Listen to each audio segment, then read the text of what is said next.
Assalamualaikum warahmatullahi wabarakatuh.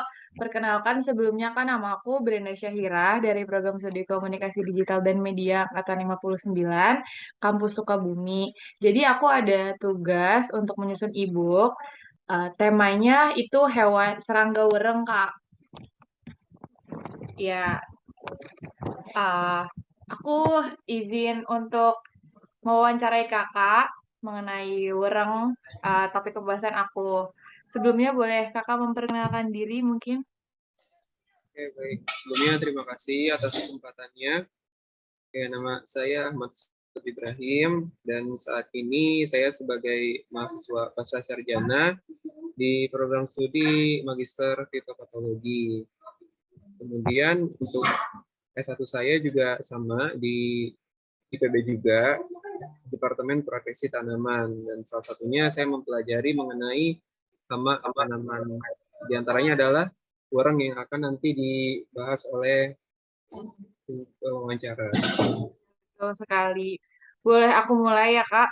Ya, silakan. Pertama-tama, apa sih yang Kakak ketahui tentang wereng itu sendiri? Ya, oke, baik. Jadi sebenarnya wereng itu masuk ke dalam ordo Hemiptera ya. Jadi kalau dari klasifikasi masuk dari ordo Hemiptera, kemudian nah, spesifikasinya lagi masuk ke dalam subordo. Sekarang itu dulunya itu namanya Homoptera, tapi sekarang masuk subordo Coleorhinta namanya. Coleorhinta. Nah, kemudian orang ini kalau di pertanian itu ada yang sebagai hama. Tentunya hama ini sangat merugikan. Mungkin pernah dengar juga mengenai hama warang batang coklat contohnya. Nah, warang batang coklat ini adalah hama pada tanaman padi yang kerugiannya itu bisa menyebabkan sampai 100%. Jadi nanti kalau misalnya pernah ke sawah, kemudian melihat kayak sawah itu kering seperti kebakar, seperti dirami kering, itu salah satunya bisa disebabkan oleh warang ini, namanya warang batang coklat. Nah, nama ilmiahnya adalah Nila parvatalugens. Nah, misalkan ini mungkin nama ilmiah agak sulit ya untuk ditulis. Iya, Mungkin nanti saya izin share screen aja ya. Jadi boleh nanti ya. biar bisa ke ini gitu, tergambar gitu. Misalnya seperti apa sih? Ini udah terlihat. Udah, Kak. Oke, jadi di sini masuknya itu ke ordonya itu di sini ordo Hemiptera. Kemudian kalau orang sendiri ini masuknya itu ke subordo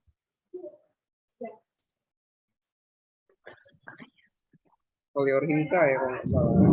Ya, Coleorhinta. Nah, di sini perannya apa sih kalau di bidang pertanian ya? Ya, Peran di bidang pertanian.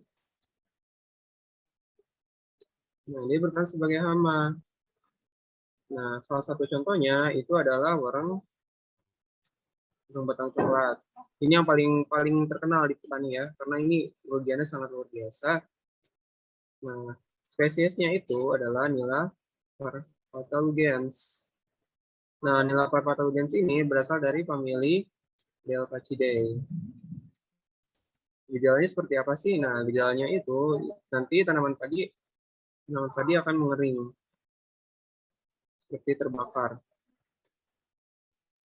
Nah, nanti selain itu juga selain menyebabkan kerugian pada tanaman padi, nah warung batang coklat ini juga bisa menjadi vektor virus. Jadi vektor ini maksudnya dia itu bisa membawa virus, yang virus ini bisa menginfeksi tanaman padi juga. Jadi kalau misalnya diserang sama warung ini kayak double kill gitu ibaratnya. Dia udah terserang wereng, kemudian dia rusak gitu ya. Nah, setelah itu juga dia bisa tertular oleh virus yang dibawa oleh warung ini. Nah, nama virusnya itu adalah virus Apil Ampa. Nah, nama ilmiahnya itu Rice Terakhir Stan virus. Nah, jadi kalau misalnya melapor patologens dia ini menyebabkan padi menjadi kering. Nah, justru virus yang dibawa oleh orang ini menyebabkan tanaman padi dia itu hampa. Jadi bulirnya itu nggak berisi dan dia itu kerdil gitu, hanya seperti rumput dan nggak bisa menghasilkan bulir gitu. Ini yang paling ini ya, yang paling salah satu yang paling merugikan. Kalau misalnya gambarnya seperti apa sih? Nah, Ini coba saya copy paste ya dari internet.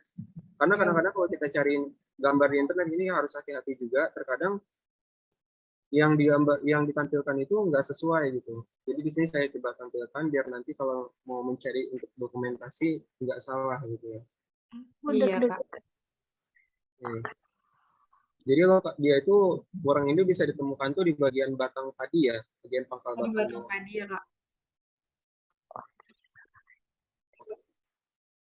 Oke, coba copy dulu.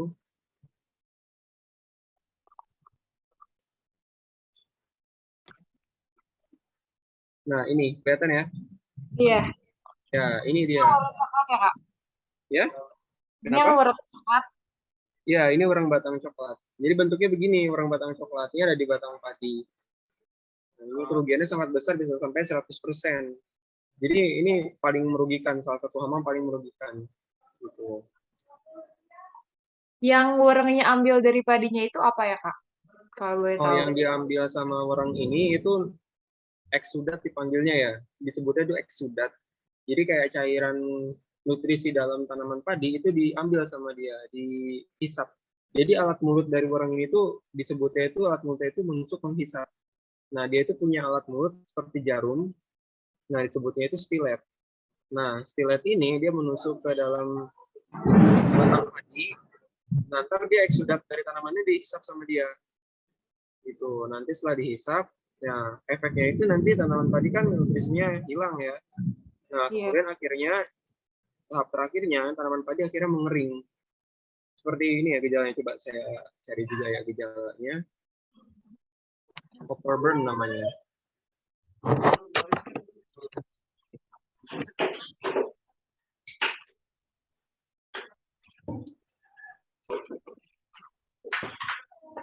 Oke, kita mana ya? Nah ini kelihatan jelas. Saya copy dulu.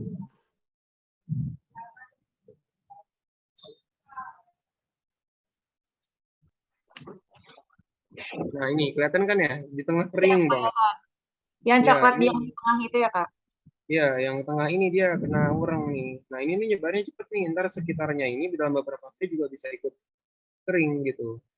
Karena dia nih apa ya siklus hidupnya itu cepat gitu. Jadi dalam kurun waktu sekian hari dia itu bisa menghasilkan keturunan gitu. Individu yang baru banyak banget. Nah ini salah satu gejalanya nih. Kering di tengah kayak kebakar gitu.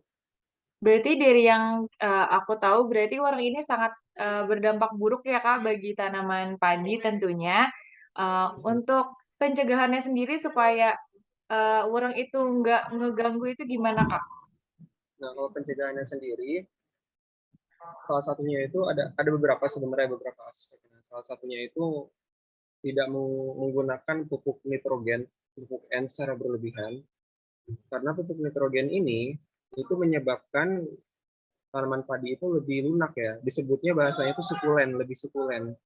Nah, ketika lebih lunak, maka tanaman padi ini mudah untuk terserang gitu oleh salah satunya oleh hama ini ya. Jadi nanti ibaratnya itu kalau misalnya manusia nih, manusia kebanyakan gizi akhirnya obesitas kan. Ya. Nah, karena obesitas ini akhirnya mudah terserang oleh penyakit gitu kan. Nah, kalau di padi juga sama, ketika dia kelebihan unsur N, dia akan lunak, dia mudah diserang oleh hama, kemudian juga oleh penyakit. Nah, salah satunya oleh orang batang coklat ini. Kemudian yang kedua adalah pengaturan jarak tanam padi. Karena orang batang coklat ini menyukai iklim mikro ya. Iklim mikro itu kondisi di apa ya di bawah kerumpunan tanaman padi. Nah, ketika tanaman padi ini terlalu rapat, maka akan lebih lembab kan di bagian bawah batangnya. Nah, ini iklim yang disukai oleh orang batang coklat ini. Makanya salah satu itu disarankan menanam padi itu dengan sistem jajar legowo namanya. Itu biar ada space gitu ya, agar tidak terlalu lembab gitu. Nah, kemudian orang batang coklat ini juga punya apa ya, punya serangga predator yang disebutnya mungkin bahasa bidang kami itu musuh alami disebutnya. Jadi ada serangga-serangga yang bisa apa ya menjadikan orang ini sebagai mangsanya gitu. Tapi karena pengaplikasian insektisida atau pestisida yang tidak bijak, nah justru serangga-serangga menguntungkan ini yang bisa memakan orang itu ikut mati gitu. Contohnya kayak kita mungkin tahu kayak laba-laba, Iya. Kemudian ada juga kayak, pernah dengar tomcat nggak? Pernah, Kak.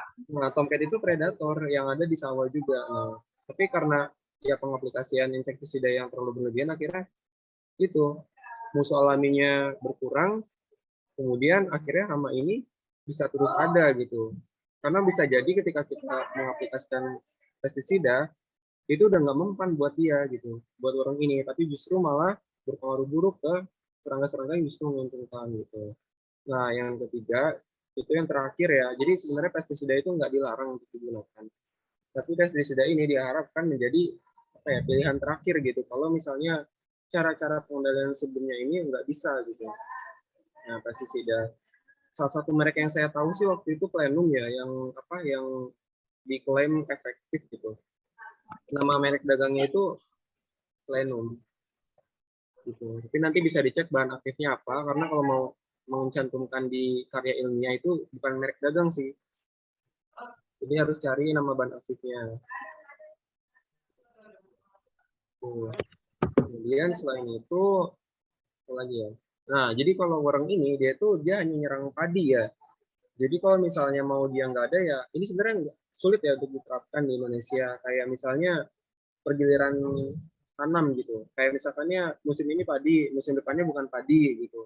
Nah itu kan harus kompak gitu. Nah setelah itu diharapkan nanti orangnya itu nggak ada karena makanannya cuma padi, nggak bisa yang lain gitu. Ketika makanan yang nggak ada kan otomatis dia juga bakal lama-kelamaan mati ya.